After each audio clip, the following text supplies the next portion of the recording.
Shri Vellappally നടേശനെതിരായ micro finance തട്ടിപ്പ് കേസുമായി ബന്ധപ്പെട്ട അന്വേഷണമാണ്.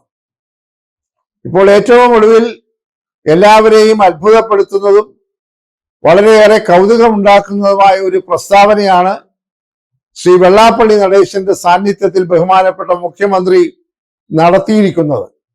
ശ്രീ വെള്ളാപ്പള്ളി നടേശൻ ഉൾപ്പെട്ടതായിട്ടുള്ള മൈക്രോ ഫിനാൻസ് കേസ്, അതായത് അതിൽ സർക്കാരിന്റെ ഫണ്ട് ദുരുപയോഗം ചെയ്തിരിക്കുന്നു എന്ന വളരെ വ്യാപകമായ വ്യാപ്തിയുള്ള ഒരു കേസിന്റെ അന്വേഷണം നടന്നുകൊണ്ടിരിക്കുകയാണ്. ഒരു പോലീസ് സൂപ്രണ്ട് ശ്രീ ശശിധരൻ ഇത് സംബന്ധിച്ചുള്ള അന്വേഷണം വളരെ ഗൗരവമായി നടത്തിക്കൊണ്ടിരിക്കുകയാണ്.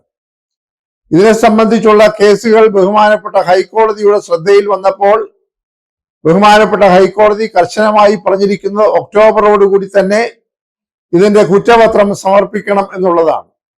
കോടിക്കണക്കിന് രൂപയുടെ ഗവൺമെന്റ് ഫണ്ട് ദുർവിനിയോഗം ചെയ്തു ഈ മൈക്രോ ഫിനാൻസിലൂടെ ശ്രീ വെള്ളാപ്പള്ളി നടേശനും നടേശന്റെ പ്രസ്ഥാനവും എന്ന ആക്ഷേപമാണിപ്പോൾ അന്വേഷണത്തിന് വിധേയമായിക്കൊണ്ടിരിക്കുന്നത്.